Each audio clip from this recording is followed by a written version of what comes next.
Welcome to TLTV, Joy and Pleasure Celebrated in Wine. Today's episode just outside Bern with a beautiful view of the Alps and celebrating two wines that are both from the north. Once we have a Rioja from the north of Spain, from Benjamin Rothschild and Vega, Sicilia. And the second wine is an unknown player. Basically, I had a party at the house this weekend and somebody left this bottle of wine. It was unopened, untouched. And it's a Barbera d'Asti, actually a wine I quite appreciate. They make very good wines from northern Italy, the Piedmont region. And it's from 2009. So I'd say, let's not wait any longer. Let's get started and see what these beautiful wines have to offer. So let's get started with wine number one. That is the Barbera d'Asti 2009, 14 volume% alcohol. I actually do not know what this wine costs, but that's a little homework for me to do, which kind of slipped my mind on my way here. Let's see if I can guess the actual price and see if it matches up to what I expect it costs. It'll be an interesting experiment to actually try out. 2009, an average or an okay year in Italy for wines, weather-wise as well. This is an organic, it's an organic wine. I don't know if that means anything, because I think organic, they can still spray quite a lot of things as well. Even legally in the organic way, so to speak. They can then use sulfides, they can use copper, etc., etc. So there are many things they can actually still use and be certified organic. The main thing is, do they make good wine? And let's try out and let's find out what this Barbera d'Asti has to offer. I've had the pleasure of drinking very good Barbera d'Astis and as well some horrific ones. So let's see what this one brings to the table. Let's start with the color.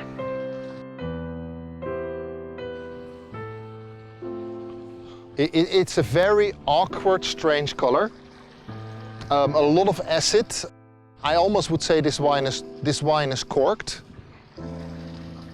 It's just really strange and weird. It has a note of cork.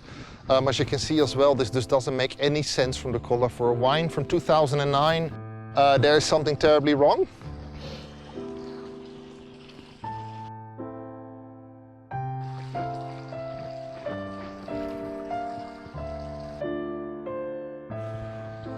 This is no joy. This is horrible stuff.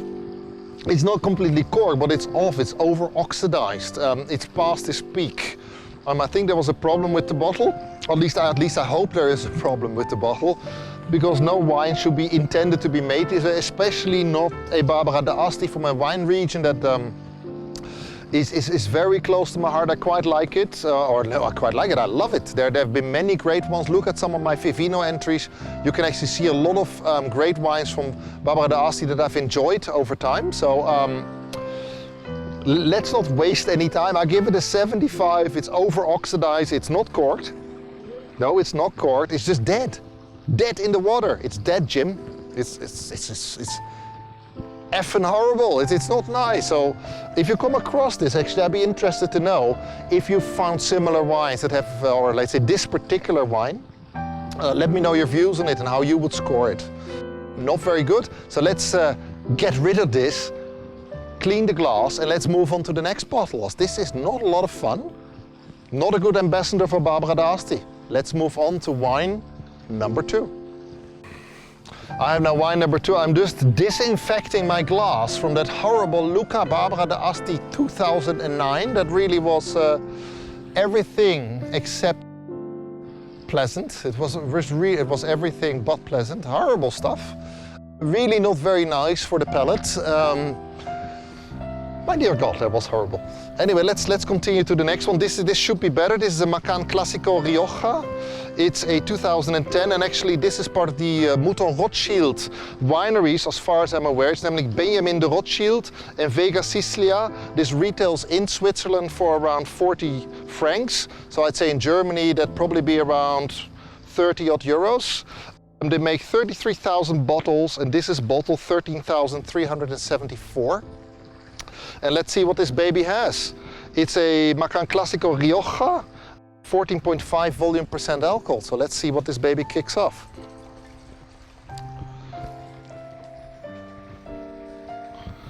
Now if we just look at the actual color, it's a very typical color. It's dark, like the night, and as well the lighting here, of course, does not actually play a role. But if you look at this from the nose, or at least from the color, not from the nose, wood, cherries, a lot of typical Rioja fruit. So let's kick off with the nose. So you see a lot of the very typical Rioja. So this is a typical Rioja nose. Some wood, some oak, mature, sun-ripened, dark fruits. It's actually quite a lovely nose.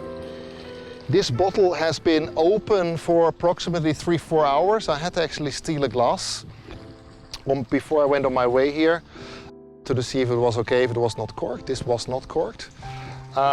Let's see what this tastes like.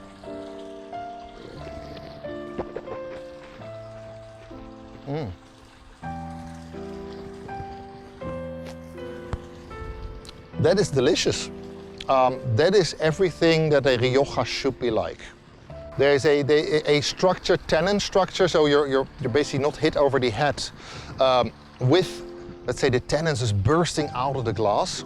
This is very, very structured. However, this is still a very young Rioja. I would say this could age at least another 10 years, at the minimum.